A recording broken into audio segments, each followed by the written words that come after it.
ओम कृष्णाय गोविंद वासुदेवाय हरे परमात्मने प्रणत क्लेशनाशाय गोविंदाय नमो नमः। श्रीमद् भागवत महापुराण 12वां स्कंद अध्याय 11वां।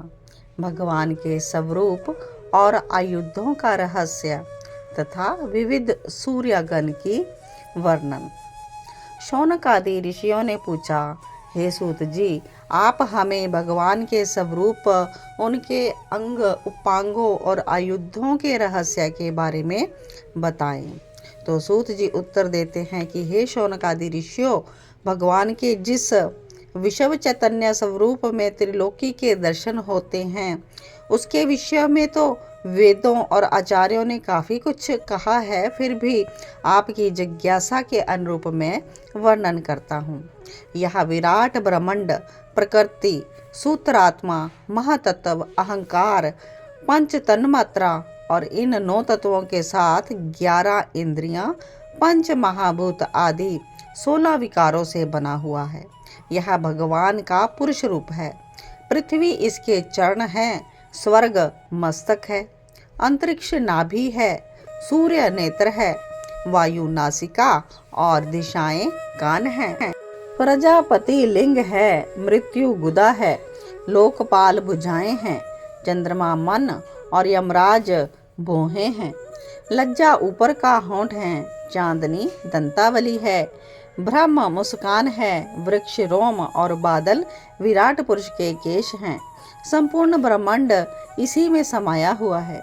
भगवान स्वयं अजन्मा है। कौस्तुभ मणि जीव की आत्मा है, श्रीवत्स उसकी प्रभा है, सतव रज तम के गुणों से युक्त माया वरमाला है, छंद पीतांबर है और ओम यज्ञोपवीत है, सांख्य और योग रूपी मकराकृत कुंडल हैं और ब्रह्मलोक मुकुट है, मूल प्रकृति शेष शैया है और धर्म तथा ज्ञान से युक्त सद्गुण नाभि कमल हैं।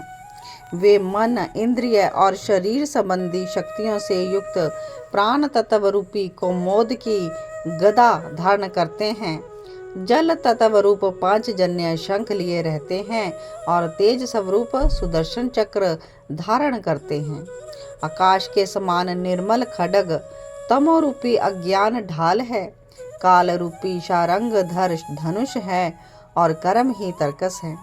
इंद्रियां बाण है, क्रिया शक्ति युक्त मन रथ है, तन मात्राएं रथ के बाहरी अंग हैं, वर अभय मुद्राओं से वे वरदान देते हैं। सूर्य मंडल अग्नि मंडल यज्ञ की वेदी है, भगवान की पूजा करने का स्थान है, अंत्यकरण की शुद्धि ही मंत्र दीक्षा है और समस्त पापों को नष्ट कर देना ही भगवान की पूजा है। हे शौनक आदि ऋषियों, समग्र ऐश्वर्य, धर्म, यश, लक्ष्मी, ज्ञान, वैराग्य रूपी लीला कमल वे अपने कर में धारण करते हैं। धर्म और यक्ष चमर और व्यंजन पंखे हैं, निर्भय वैकुंठ धाम छत्र है, तीनों वेदों का नाम गरुड़ है, जो परमात्मा के अंतर्यामी स्वरूप को वहन करते हैं। आत्मा की शक्ति लक्ष्मी है, भगवान के पार्षद आगम और भगवान के स्वाभाविक गुण अष्ट सिद्धियां हैं। नंद सुनंद आदि 8 द्वारपाल हैं। स्वयं भगवान वासुदेव, संकर्षण, प्रद्युम्न और अनिरुद्ध इन 4 मूर्तियों के रूप में अवस्थित रहते हैं। हे ऋषिवर, वे ही जागृत अवस्था के अभिमानी विषव बनकर शब्द, स्पर्श आदि बाम्य विषयों को ग्रहण करते हैं और सपन अवस्था के अभिमानी तेजस बनकर बाम्य विषयों को बिना ही सभी विषयों को देखते रहते हैं। वे सुषुप्त अवस्था के अभिमानी प्राज्ञ बनकर विषय और मन के संस्कारों से युक्त अज्ञान से अपने को ढक लेते हैं और सभी के साक्षी बनकर तटस्थ रूप से सारे ज्ञानों को धारण करते हैं। हे शौनक आदि ऋषियों, वे ही सर्व स्वरूप भगवान वेदों के मूल हैं और अपनी स्वयं प्रकाश महिमा से परिपूर्ण हैं। वे ही विश्व की सृष्टि, स्थिति और संहार के कारण हैं। सभी जीवों में आत्म के स्वरूप हैं। भगवान के नाम, गुण और लीला आदि का श्रवण कीर्तन करने से ही जीव का कल्याण हो जाता है। हे शौनक आदि ऋषियों, समस्त लोकों के आत्मा और आधिकर्ता एकमात्र श्री हरि ही अंतर्यामी रूप से सूर्य बने हुए लोगों का व्यवहार ठीक प्रकार से चलाने के लिए चैत्र आदि 12 महीनों में अपने भिन्न भिन्न 6 गणों के साथ चक्कर लगाया करते हैं। धाता, सूर्य, कृतस्थली, हेती, वासुकी सर्प, रथकृत यज्ञ, पुलस्त्य ऋषि और तुम्बरु गंधर्व ये चैत्र मास के गण हैं।